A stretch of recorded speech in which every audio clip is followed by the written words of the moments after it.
നമസ്കാരം, എല്ലാവർക്കും പ്രവാസി മലയാളിയിലേക്ക് സ്വാഗതം. ഗൾഫിൽ മരണപ്പെടുന്ന പ്രവാസികളുടെ മൃതദേഹം നാട്ടിലെത്തിക്കുന്നതിന് നിയമത്തിന്റെ നൂലാമാലകൾ തടസ്സമാകാറുണ്ട്. അതിനാൽ മൃതദേഹം വിട്ടുകിട്ടാൻ കാലതാമസവും ഉണ്ടാകാറുണ്ട്. എന്നാൽ സൗദി അറേബ്യയിൽ വെച്ച് മരണപ്പെട്ട യുവാവിന്റെ മൃതദേഹം വിട്ടുകിട്ടാൻ മാസങ്ങളായുള്ള കാത്തിരിപ്പിലാണ് ഒരു കുടുംബം.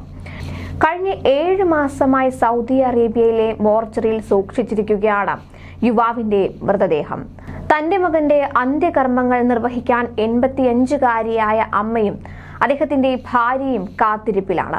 കഴിഞ്ഞ വർഷമാണ് 35 വയസ്സുകാരനായ ഉത്തർപ്രദേശ് സ്വദേശി മുഹമ്മദ് ആലം സൗദി അറേബ്യയിലേക്ക് ജോലിക്ക് പോകുന്നത്.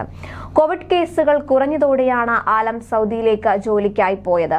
എന്നാൽ മാർച്ച് 30-ന് അവിടെ വെച്ച് മരണപ്പെടുകയായിരുന്നു എന്ന് ഇന്ത്യൻ എംബസി അറിയിക്കുന്നു. എന്നാൽ ഓഗസ്റ്റ് മാസത്തിലാണ് ആലത്തിന്റെ മരണവിവരം ബന്ധുക്കൾ അറിയുന്നത് എന്ന് ആലത്തിന്റെ സഹോദരൻ അഫ്താഫ് ആലം പറഞ്ഞു.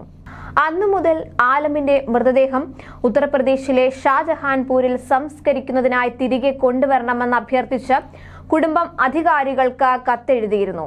എന്നാൽ മാസങ്ങൾ ഇത്രയും പിന്നിട്ടിട്ടും ഇതുവരെയും ഒരു ഫലവും ഉണ്ടായിട്ടില്ല.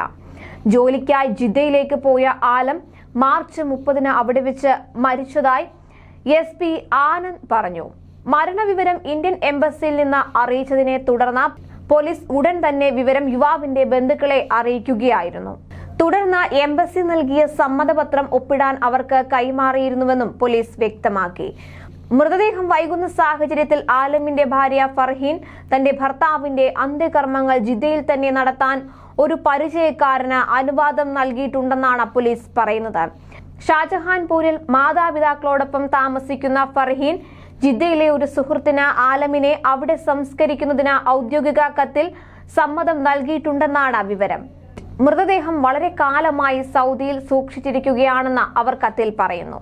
എന്നാൽ ആലമിന്റെ മാതാവിനും സഹോദരനും മൃതദേഹം നാട്ടിലെത്തിച്ച് അന്ത്യകർമ്മം നിർവഹിക്കണമെന്ന ആഗ്രഹമുണ്ട്. ഇപ്പോൾ ആലമിന്റെ മൃതദേഹം ജിദ്ദയിലെ ഒരു മോർച്ചറിയിൽ സൂക്ഷിച്ചിരിക്കുകയാണ്.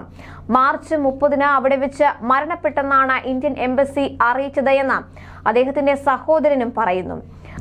എന്തായാലും അദ്ദേഹത്തിന്റെ മൃതദേഹം എത്രയും പെട്ടെന്ന് നാട്ടിലെത്തിച്ച് അവരുടെ കുടുംബാംഗങ്ങൾ ആഗ്രഹിക്കുന്നത് പോലെ സംസ്കാര ചടങ്ങുകൾ നടത്താൻ സാധിക്കട്ടെ. അതുപോലെ സൗദി അറേബ്യയിൽ നിന്ന് നാട്ടിലെത്തിച്ച 2 പ്രവാസികളുടെ മൃതദേഹങ്ങൾ പരസ്പരം മാറിപ്പോയതിന് പിന്നിൽ കാർഗോ കമ്പനി ജീവനക്കാരന്റെ പിഴവാണെന്ന തരത്തിലും വാർത്തകൾ പുറത്തു വന്നിരുന്നു. ഒരു മലയാളിയുടെയും മറ്റൊരു ഉത്തർപ്രദേശ് സ്വദേശിയുടെയും മൃതദേഹങ്ങളാണ് പരസ്പരം മാറിപ്പോയത്. മലയാളിയുടെ മൃതദേഹത്തിന് പകരമെത്തിച്ച മൃതദേഹം സംസ്കരിക്കുകയും ചെയ്തിരുന്നു. മൃതദേഹങ്ങൾ കൊണ്ടുവന്ന പെട്ടികൾക്ക് മുകളിൽ പതിച്ചിരുന്ന സ്റ്റിക്കറുകൾ മാറിപ്പോയതാണ് പിഴവിന് കാരണമെന്നാണ് സൂചന. കായംകുളം വള്ളികുന്നം കാരായ്മ സ്വദേശി കണിയാൻ വയൽ വീട്ടിൽ 50 വയസ്സുകാരനായ ഷാജി രാജന്റെയും UP വാരണാസി സ്വദേശി 44 വയസ്സുള്ള ജാവേദിന്റെയും മൃതദേഹങ്ങളാണ് ഇത്തരത്തിൽ പരസ്പരം മാറി 2ഇടത്തേക്ക് എത്തിച്ചത്. സൗദി അറേബ്യയിലെ ദമാം അന്താരാഷ്ട്ര വിമാനത്താവളത്തിൽ നിന്നായിരുന്നു 2 മൃതദേഹങ്ങളും 2 വിമാനങ്ങളിലായി ഇരുവരുടെയും നാട്ടിലേക്ക് അയച്ചത്.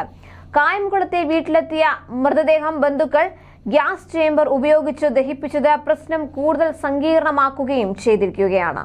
കൂടുതൽ പ്രവാസി വാർത്തകൾക്കായി ചാനൽ സബ്സ്ക്രൈബ് ചെയ്യുക.